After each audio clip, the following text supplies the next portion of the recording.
Hello, my beautiful people. How are you doing? Welcome to today's video because I am bringing in Hephzibah. She is a nursing assistant coming up to this platform to tell us how you can be able to create a good UK standard CV that can beat the ATS system. You don't want to miss that, guys. Don't forget to like and subscribe and also share this video. I know there are people who are struggling to come up with a good UK standard CV. A lot of people have been on my inbox asking me how can I be able to create a good standard CV. So don't fail to watch this video to the end because you wouldn't want to miss out every detail or whatever process she's going to go ahead to tell us on how we can be able to create this CV. So guys, I am bringing in Hephzibah right now. Hello and welcome. So my name is Hephzibah and today I will be giving us some tips on how to write a good UK standard CV, a HCA CV. Okay. So first of all, do you know what your CV goes through once you submit them? Do you know what your HCA CV? Do you know what happens after submitting your HCA CV? I will tell us. Okay. So first of all, once you submit your HCA it goes through the ATS, okay? And each company has theirs, okay? The automatic tracking system scans through your CV to make sure you have those keywords your employers are looking out for in you.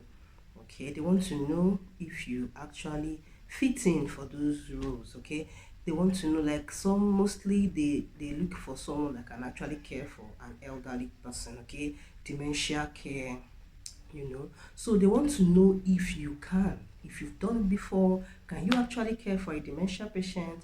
Can you care for a patient with senility? They want to know. So first of all, I want to tell us that keywords are very, very important. Keywords are very important. Okay, when you're writing your HCA CV, make sure you're using your keywords. If you've done the 15 standards of care, you will understand what I mean. Okay, words like empathetic, dedicated, passionate, those keywords, okay, that are related to care. All right, the ATS stands for keywords. Three things: keywords, plagiarism, and grammatical flaws. Very, very important. And now I want to tell us about a profile. First of all, like I said, I want to give us tips on how to write a winning CV, how to write a CV that will attract employment. Okay, first of all, you have your name. Some people put curriculum vitae, you don't need that again. We know it's a CV already, okay? Why writing it out? So you should have your name, like a heading. Next, under your name, your designation. Like if you're applying for a care assistant, if you're applying for a nurse, you should have it under immediately under your name or by your name in brackets, okay? Then your address, your contacts, and also your email address. Very, very important. Some reach out to you via mail, or some actually, most of them actually call. Okay, they put a call through. All right. Okay, next be your professional summary or your profile. All right, this is where you should sell yourself. Professional summary is like 80% of your CV. Professional summary is where you tell your employer who you are, what you've been able to do, what you've been able to achieve, and what you intend do, where you're going to. All right. Tell your employer how dedicated, how empathetic, how caring, how passionate you are, okay, and that you've done this and that before. You've cared for an accident victim before, you've cared for social patient before, you've cared for the elderly before. Tell your employer the things you've done before. Then you should also talk about what you are, what you've achieved, okay. The professional summary, which is your profile, okay, this is like 80%, I'm repeating it, of your CV. This is where you tell the employer about yourself. So you should make it as professional as possible. Employ key words. Like I said earlier, your CV passes through the ATS once you submit them, the automatic tracking system. Okay, this is the stage, the very first stage your CV passes through before it gets to the hands of the employer. If your CV is not able to pass through the ATS and is successful, it will remain there. Okay, that's why some people complain, oh, I've submitted my CV, no reply, it's been months, it's been years. So you see, you must get it right with your CV, especially your profile. Okay, especially your profile. Make sure you're using your keywords properly. No grammatical flaws, no plagiarism. Don't copy people's CV. I wanted to give us samples of CV. I don't think I'll do that because people copy CV. People go online, copy, dub CV word to word. No, you don't have to do that. You don't have to do that. You're shooting yourself in the leg. Okay. There are lots of adjectives to use. There are adjectives, English words. You have a lot of adjectives to use. So I will not be sure. I will not show us. I won't give us any sample because of plagiarism. People will just copy your CV, don't be just word to word. Like when I review CV, I have reviewed a lot of CV. I see similar CV and I tell them, you don't have to do this, okay? You have to be very careful. You can have 50 people submit CV and the CVs are just like uniform, okay? The same thing. Plagiarism, plagiar because of plagiarism, your CV may not get to the hands of the human personnel. So you see, next should be your areas of expertise. Okay, your areas of expertise or your core competencies, whichever one you want to use. Okay, like moving and handling. Tell them those areas. The 15 standards of care, you are supposed to use them here. Your core competencies. Let your employer know that you've taken these courses, you've done them, and you're very, very good with them.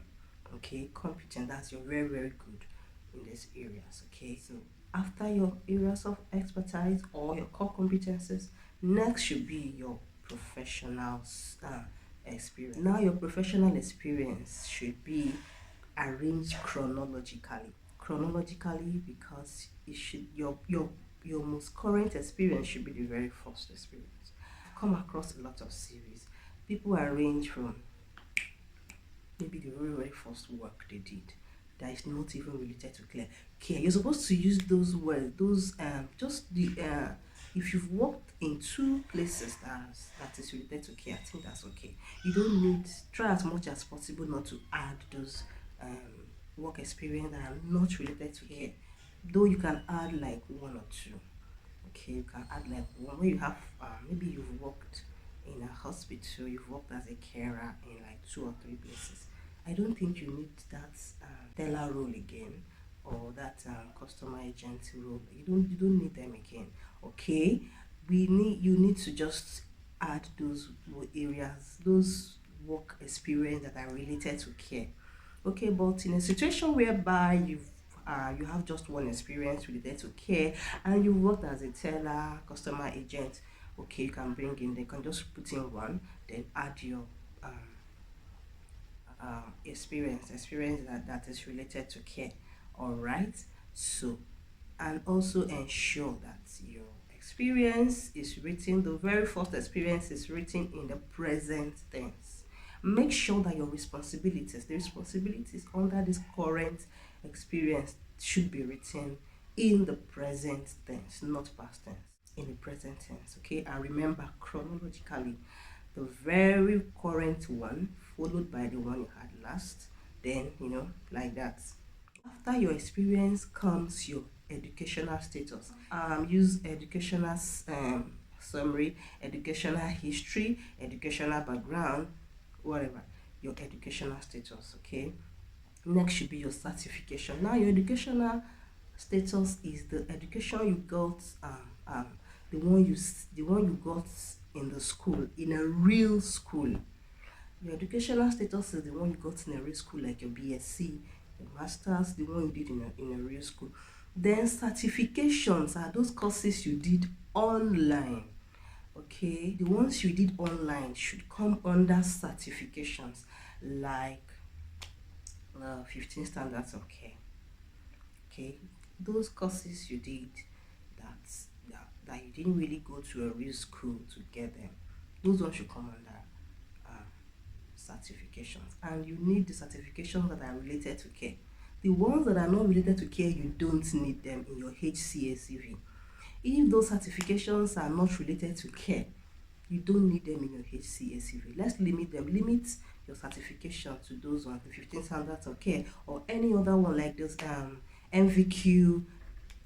Just let's limit it to the ones you did that are related to care. If they're not related to care, you don't need to add them to your HCA CV. All right. Okay, after your educational background, your certification, then additional information.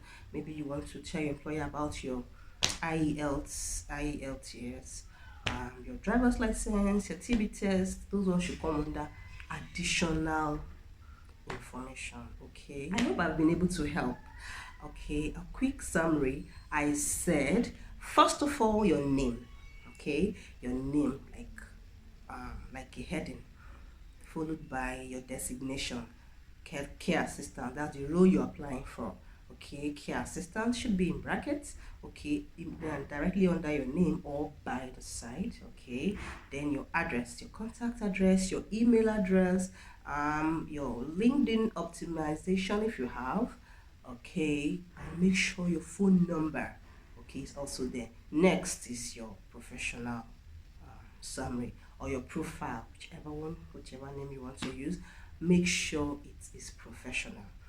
Keywords, very, very important. Make sure you use keywords. No grammatical flaw, no plagiarism. Plagiarism is that's copying what someone else has done, word to word, copying CV, word to word. You're shooting yourself in the leg, okay? Make sure you use keywords. Very, very important. Those keywords, the keywords your employers are looking out for in you, the keyword they expect you to have before they can consider you. Okay, so keywords, very, very important. Okay, after your profile, next is your areas of expertise, your core competencies. Okay, next should be your professional experience. Okay, remember your professional experience, the very first one should be your current experience, and they should be in the present tense. Okay, I hope I've been able to help. I hope I've been able to um, give us some tips on how to write a winning CV. Have a wonderful rest of your day. Bye. Yes, I hope you enjoyed that video. Yes, surely you enjoyed it. So I'm going to drop her contact details in case you need any of her services. Go right into her inbox and contact her. She is good in what she does. Yes. So guys, till I come your way next time, we'll be exploring more videos together. See you soon.